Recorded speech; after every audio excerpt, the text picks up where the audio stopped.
Hello people, once again, this is your boy, your man, your YouTuber, Jack McCarthy. And once again, I'm back to you with another reaction video. This is 3 scary new house horror stories. Sorry about the fan here, just keeps me cool because the house doesn't have AC. But anyway, before I begin, make sure you click the subscribe button and click the little bell so you never, ever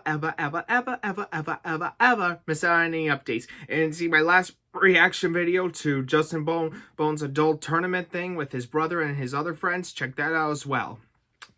I say that's about it. Volume's checked, brightness is checked. Let the reaction to 3 scary new house horror stories by Mr. Nightmare begin.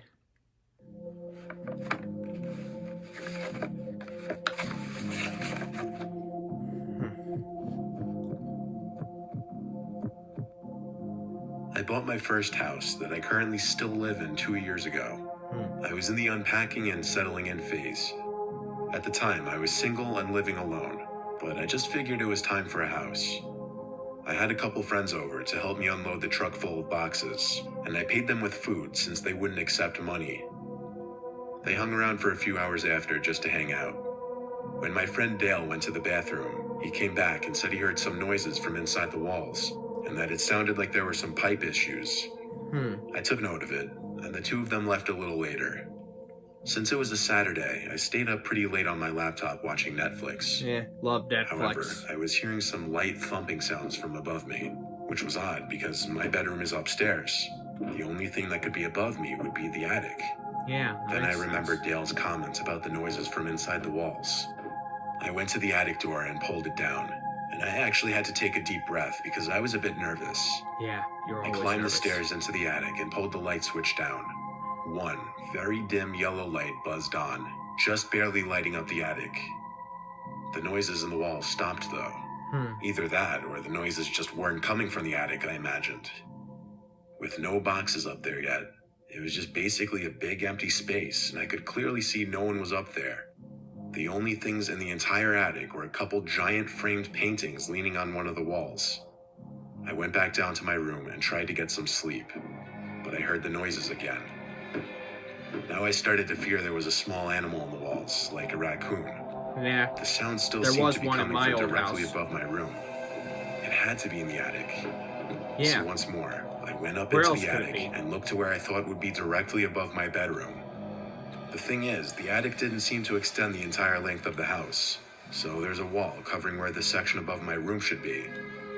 I walked over to the wall just to listen for potential noises, and I did hear noises from the other side of this wall. Then I looked at the 2 paintings leaning on the wall, how they were slightly angled. My heart started to race. I walked to the paintings and slightly angled one upwards off the wall, revealing a big hole in the wall. It took a few seconds for the reality to sink in. As I held the painting at an upright position, the painting was suddenly pushed out of my grip to fall flat on the floor. I nearly had a heart attack.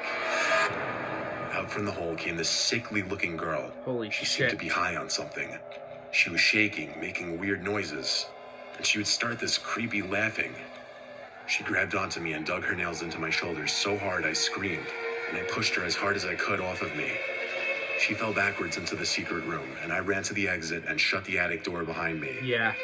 I locked myself in my room as I called the police and reported that a crazy, dangerous person was in my attic. Holy cow. Cops arrived within 5 minutes. Well, that's good. 3 cop cars ended up pulling up, and there were a total of 5 police officers in my house.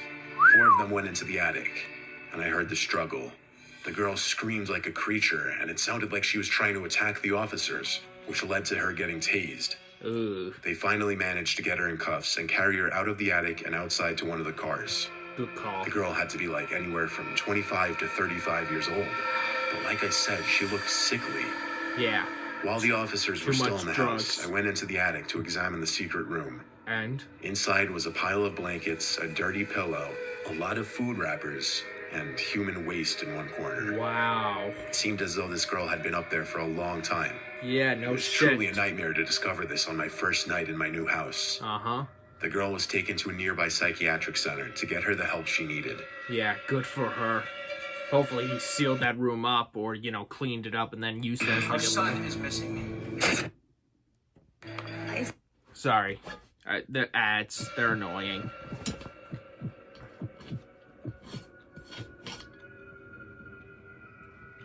My dad helped me buy my first house when I was 28. Cool. I was never spoiled, but my dad always had a lot of money. And when I wanted a house, he lent me a large amount of cash. Well, that's good. The Parents previous helping owners out. of the house were an elderly couple. As far as I know, the husband died many years before I moved in. Huh. The wife died just a few weeks before I bought the house. Ah. The son of the couple who sold me the house kept a lot of the furniture in the house for me, and he took only what he really needed or wanted, which made things easier for me, less furniture to buy. Yeah, well, that's good. I did dump some of the more outdated stuff on the curb, though. Understandable. Including this old rocking chair that was sitting in the living room. Ah. A lot of the furniture just had an older, creepy vibe that I didn't want in the house.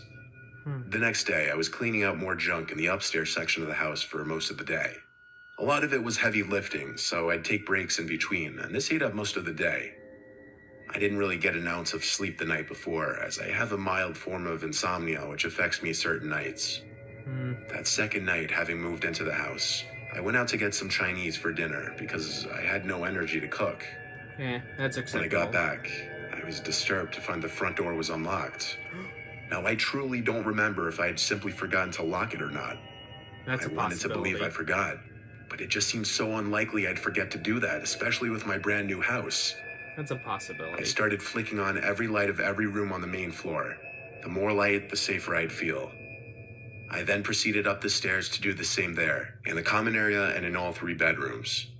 There was also a basement to the house that I'd only been down inside once at that point. It was not a big basement like you would expect, though. It was kind of just a small storage space where the washer and dryer happened to be. Okay. that's I was already acceptable. feeling a lot more confident that I had just simply forgotten to lock the door, but I still had to check the basement before I could confirm this. Better safe than sorry. I opened the basement door and I flicked on the light. As I got halfway down the stairs, I saw an old rocking chair sitting in the middle of the basement. I didn't remember it being there the first time I saw the basement, and when I stood over it, I could swear it was the same rocking chair I had thrown away the night before. If not the same one, at least an identical one. I looked around the basement though, and there wasn't anyone down there, so I did calm down just a bit. I headed back upstairs to eat my Chinese food. I remember leaving the basement door cracked open though, which sat right next to the kitchen, and I started hearing rickety, creaking sounds from downstairs. I ran to the basement door and I tried to turn on the light, but it wouldn't turn on this time. All I could think was, what the hell was that noise? I went to the kitchen and grabbed my flashlight from under the sink, and I went a quarter of the way down the stairs with the flashlight beaming down to the bottom, and I saw the rocking chair moving, and someone was sitting in it. It was an old woman with gray, curly hair, glasses, and she was dressed in a pink nightgown. Her head slowly turned to That me, must looking be up the at old me. lady. I gasped and left the basement, closing the door this time.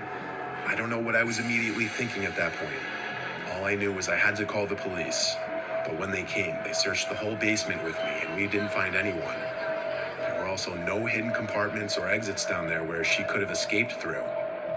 At a certain point, the cops started looking at me like I was crazy, I knew it, and pretty soon they left.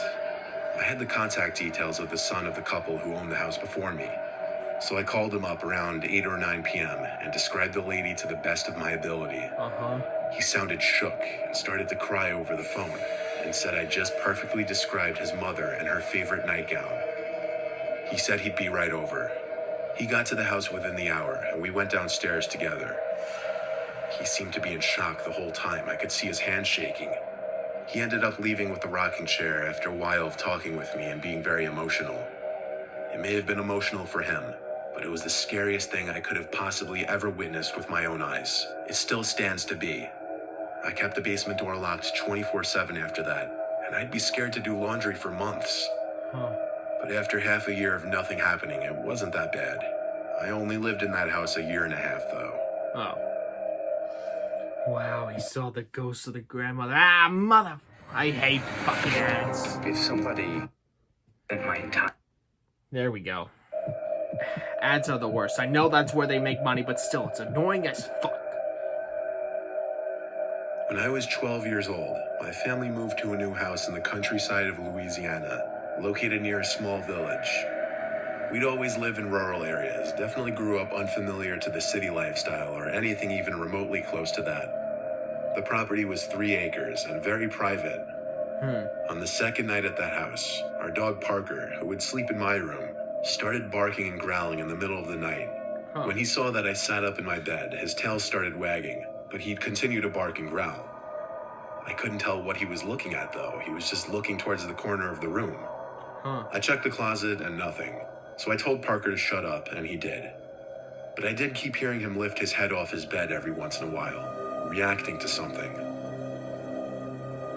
The next day, an older man came and knocked on the front door.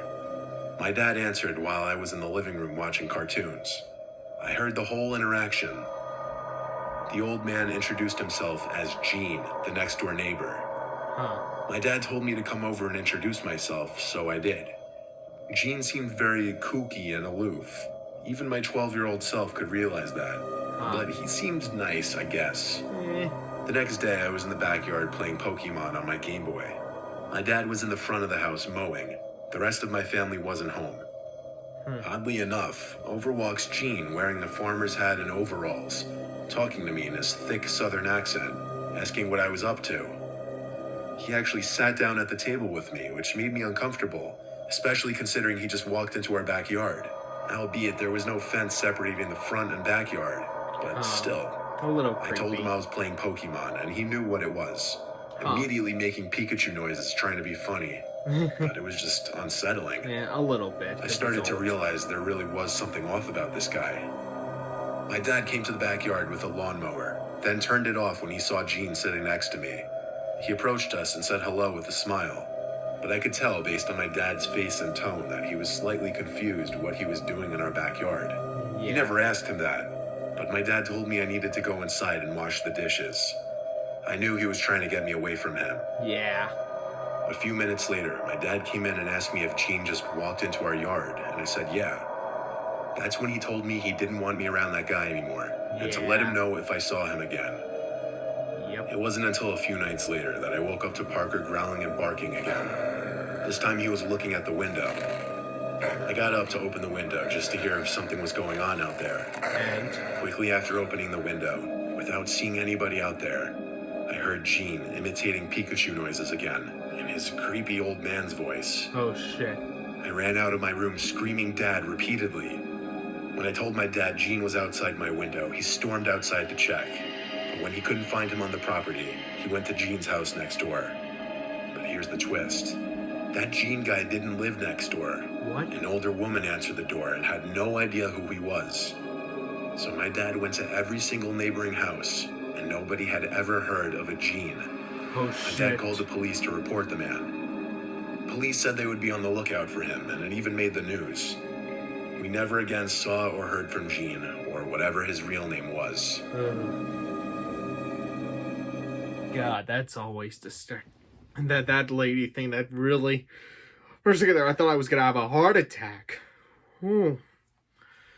Really scary. I would have to give my edge on the first story for being the scariest.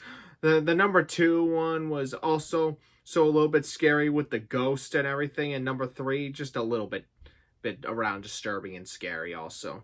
But number 1 is the first story, definitely was the most heart-wrenching one. Probably should have been the last one. Least scary to most scary, because, you know, that makes sense with the heartbeats that are happening. But how should I know? It's Mr. Nightmare's channel. He does what he wants, and I respect that. Hope you guys liked the video. Don't forget to like, subscribe, check out Mr. Nightmare, and make sure you also like this video so you can watch it over and over and over again. And make sure you click the subscribe button and the bell so you never, ever, ever, ever, ever, ever, ever, ever, ever miss out on any updates. And I'll try to come at you with more reaction videos like this, SML, or any other stuff. Meantime, Jack McCarthy, signing off. Bye.